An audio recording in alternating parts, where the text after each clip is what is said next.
Ассаламалейкум. Аллах тағала Құранда бір емес бірнеше рет өтірік айтпаңдар, алдамаңдар деп сөйлеп солай айтады. Хадистарда да солай өтірік айтушы болмаңдар дейді, ешкімді алдамаңдар дейді. Даже мына қалжыңдап болсын өтірік айтуға болмайды дейді. Мұсылман өтірік айтпайды дейді, өтірік айтқан мұсылманнан емес дейді. Ал енді біздің мүфтият пен имамдар әдетте 200-лікпен өздерінің мұсылмандарына өтірік айтып үнемі алдайды. Ақыл суннадағы 4 мазхабтың арасында ешқандай да қайшылық жоқ. Қайсысын ұстасаң да дұрыс. Ақидада бәрі де матуридиттер немесе ашариттер дейді. Бұл нағыз өтірік және алдау болып табылады. Мысалы, Әбу Ханифа мүлдем басқа ақида ұстанған. Және бұл ақида матуридиттер мен ашариттердің ақидасын толығымен жоққа шығарады. Біріне бір қайшы келеді. Өйткені Әбу Ханифаның ақидасы қазіргі ваххабит салафиттердің ақидасымен бірдей болып табылады. Олар да Аллахқа денесі мен дене мүшелерін сондай-ақ мекендейтін орын берген.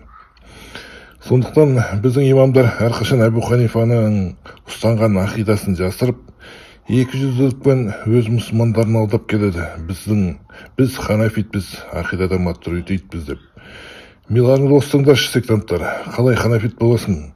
Егер Әбу Ханифаның ақидасын лақтырып тастап, оның фихынан тек 30% қалсаң, қалған 70% ананың айтқаны, мынаның айтқаны. Дәл сондай имам Аш-Шафиғидің ақидасы. Ешқандай да ол матуридит не ашарит емес. Табакат әл-Ханабила кітабының 282-283 беттерінде шынайы иснадпен Аш-Шафиғидің сөздері келтірілген. Ол Құрандағы аяттарды турасынан қабылдап, Аллахқа дене мүшелерімен орын берген. Онда бұлай делінген. Алайда оның екі қолы да жаюды. Маида сүресінің 64 аяты. Аспанды ол оң қолымен жинап алады. Тобыр сүресінің 88 аяты. Кез келген нәрсе жойылады оның бетінен басқа. Әңгіме 88. Тек оның беті ғана мәңгілік. Ұлылық пен жомарттықтың иесі. Ар-Рахман 27. Аш-Шафиғи сондай-ақ хадистарды турасынан қабылдап қазіргі ваххабит салафит сияқты болған. Имам Шафиғи былай деген: Алла тағала естуші, Аллахтың екі қолы да ашық деген аят Аллахтың екі қолы бар екенін көрсетеді. Аллахтың бетінен басқаның бәрі жоғалып кетеді деген аят Аллахтың беті бар екенін көрсетеді. Сондай-ақ пайғамбардың алейхиссалам Аллах өкшесімен тозақты жабады деген хадисінен біз Аллахтың өкшесі бар екенін көреміз дейді. Және оның көптеген сөздерін Ибн Кудамның Замму ат-Тавил кітабының 124 бетінде келтірілген. Бұл туралы имам Захави да өзінің Сияр Ағрам ән-Нубала кітабында жазған. Өздеріңіз көріп отырғандай имам Шафиғидің ақидасы матуридиттер мен ашариттерге жақындамайды. Керісінше қазіргі ваххабит салафиттердікіндей.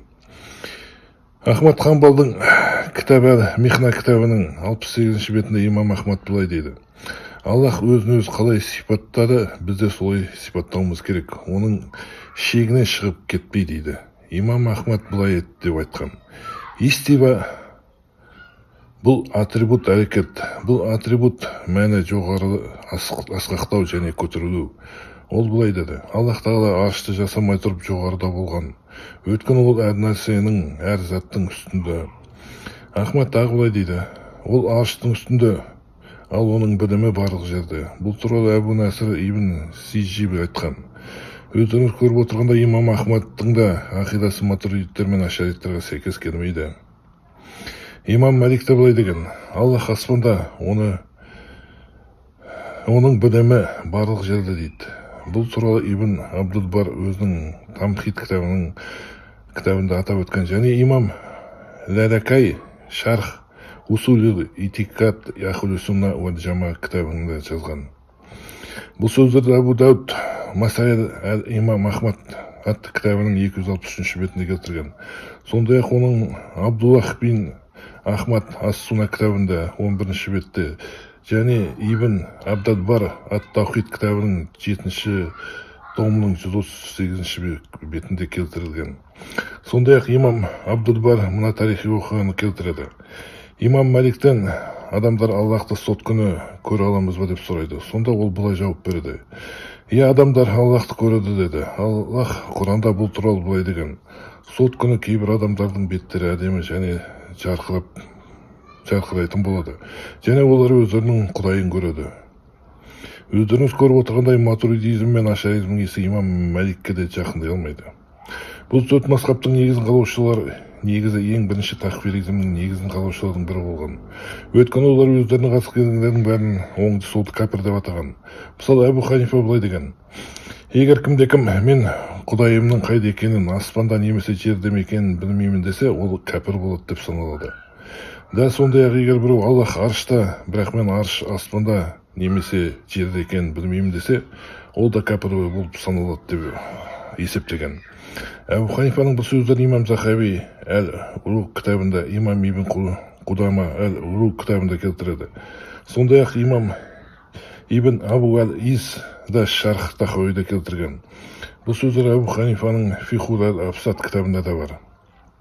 Өздеріңіз көріп отырғандай, Ахлу Сунна бұл адасқан сектанттардың үлкен сектасы болып табылады. Олар бір әдемі атауды ойлап тапқан кезде адасып кеткен еді. Өйткені олар суннит боламыз деп өтірік хадистарға сеніп, соларды бірнеше орынға қойып Құранды ұмытып кеткен. Шариғаттың басқа мәселелерін айтпағанда, осы төрт мазхабтың арасында намаз бойынша бірде-бір сұрақтың айналасында төрт мазхабтың ғалымдары бірдей жауап берген. Бірде-бір сұрақ жоқ. Әрбіреуі әр жаққа тартады, әртүрлі жауап береді. Ахли суннаның айналасы толған өтірік пен екіжүзділік, қарама-қайшылықтар мен келіспеушіліктер. Бұл сектанттар адамның бәрін кез келген мазхабты ұстануға болады, ешқайсысы біріне-бір қайшы келмейді деп алдайды. Егер төрт мазхаб бір сұраққа төрт түрлі жауап беретін болса, онда олар қалай Аллахтың тура жолында болмақ? Ойлап көрсеңдерші, миларыңды қосып. Ақида деген термин не Құранда, не Суннада жоқ. Бұл сөзді мұсылмандар екіге бөлініп, бірімен-бір шайқасып, бірімен-бір жауласулар үшін шайтан ойлап тапқан термин. Ал енді әлемдегі барлық мұсылмандар қайтадан Мұхаммед пайғамбардың саллаллаху алейхи вассаламның үмбеті болып бірігіп, бейбіт өмір сүрулері үшін не істеу керек деген сұрақ туады. Жауабы өте қарапайым.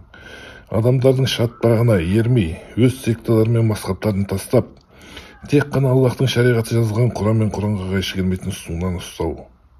Міне тек сонда ғана бүкіл әлем мұсылмандардың арасында бейбітшілік пен тәртіп орнайды.